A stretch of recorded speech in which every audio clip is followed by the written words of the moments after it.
Hey everybody, it's Jason Blaha here, and today I'm going to chat with you guys a little bit about how to bench press to build bigger pecs.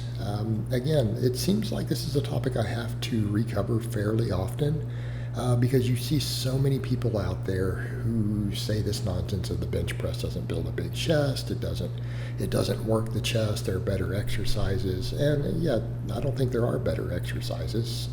There are other exercises that are just as good, but it's kind of a nonsense position because we have decades and decades of people successfully building their chest with the bench press. The biomechanics, the hypertrophy data all show that the bench press is a great chest exercise.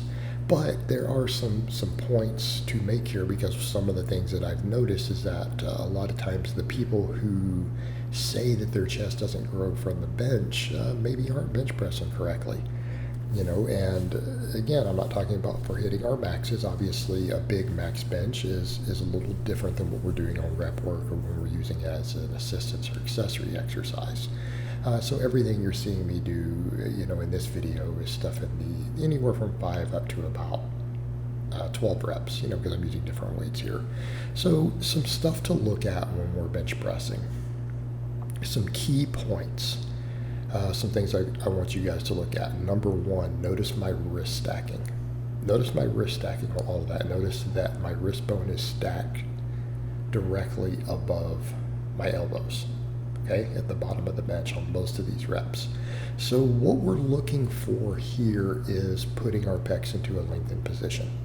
And you want to put your pecs into a lengthened position. And we do that when we get our elbows as low as possible, okay? Our elbows are as low as possible. It puts the deepest stretch on the pectorals. Okay. Well, how do we achieve that? Through forearm stacking. In other words, if your forearms are splayed way out because you're benching too wide, right, the delts take more of the load. Okay, so an ultra wide bench, where again your forearms are splayed out, probably shifts a little bit of the load to the interior deltoids. And that's not a bad thing if you're trying to build big shoulders, but if you're trying to maximize the mechanical leverage that the pectorals are experiencing, okay, see where I'm going with this? You don't want that to happen. You want the elbow as low as possible. Okay, the same thing if we go in real close, we go for a closer grip. What happens? If you see the forearm splayed inwards, right? In other words, and the elbows are way out, or outside of the hand at the bottom, what's happening? Okay, that is also reducing load on the pectoral. Now, where is it shifting some of that load? It's shifting it to the triceps, because now we have a deeper elbow bend, right? We're stretching the triceps a little bit more, and we're putting the pecs into a slightly less lengthened position at the bottom. So what does that do? Well, in addition to increasing the range of motion, it uses more tricep. So if you really want to build big triceps with the bench press, a close grip is a pretty dang good exercise, right? It's a great exercise for that, if we're bending the elbow more, okay? We're bending the shoulder less at the bottom.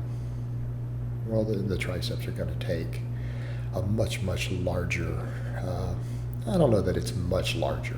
It's a moderately larger amount of the load. There's some studies on that showing different percentages. But at the end of the day, the thing to remember, if you want to work the pectoral more, you need the forearm to be upright at the bottom. In other words, 90 degrees from the floor, or very, very close to it. It doesn't have to be perfect, because again, that puts a deeper stretch on the chest. You get people who say, well, dumbbells are better. Well, yeah, because you can get a deeper stretch. But if you bench correctly, you can get a pretty deep stretch on the chest with a barbell. And plus, it's a nice, big, easy to stabilize load. Okay? It's very, very good movement for that. But again, you have to look at that forearm position with how wide you grip it. And that's going to vary a little bit from person to person depending upon your touch point, your anatomy, everything else. For me, pinkies about on the rings puts me right about there. Okay? And people will argue with me and tell me, you'd probably bench more if you went out wider. And you guys are right, I probably would if I arched a bit more. and gripped it wider, my max bench might be higher. But for muscle building, which is most of what I'm doing to build my bench, I want big pecs, right? Use it to build my chest and to just build a bigger bench using brute strength instead of those leverages, right? And I think I'm doing pretty good there. I'm able to, with that long range of motion, I'm doing sets of 5 with 315 there. Okay? Not bad for an old guy closing in on 50. But for building chest, it's a good idea. Same thing. Come back over to pausing. Notice I pause on every rep. Okay, we come back over to that point about things like stimulus to fatigue. We can talk about the lengthened position. All right, if you're bouncing the bench, and I'm not talking about a well-executed touch and go. Like people who are really advanced, who can check their ego, can do a very soft touch and go and not use any momentum to bounce the weight. Because some of these reps will notice a little bit of touch and go here and there. But notice I'm maintaining tightness. I'm not bouncing when I do those. But most of them are paused. Okay, here's the thing. We come back over to all that data we have about stretch-mediated hypertrophy, the lengthened position, stretching the muscle. Okay, we know that huge amounts, that probably the majority of our hypertrophy comes from those lengthened positions. That's what the research is starting to show. You know what? Stretching a muscle under load, right? Getting a stretch on a muscle when we're lifting and then creating fatigue with it seems to cause pretty good muscle growth. In fact, that's where the best muscle growth is achieved. I'm not saying every exercise has to do that. Most of them should have at least one exercise doing that for every muscle if you want it to get big. All right, by pausing, what do? We remove that momentum. We make sure that the muscle is having to contract really hard from that stretch position. All right, with a bench press, because the barbell can bounce off the chest, it becomes really useful to pause. On a dumbbell, it's not as big of a deal. Why? Well, because the dumbbell, we can reach sometimes the full range of motion of the muscle.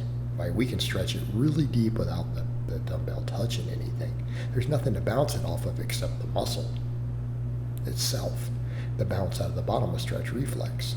Okay, when we're doing a weight to where the barbell or the plates can hit something, such as a row off the floor or whatever, all right, coming to that terminal stop so that we can use the muscle from the lengthened position to get the weight moving again adds a lot of stimulus.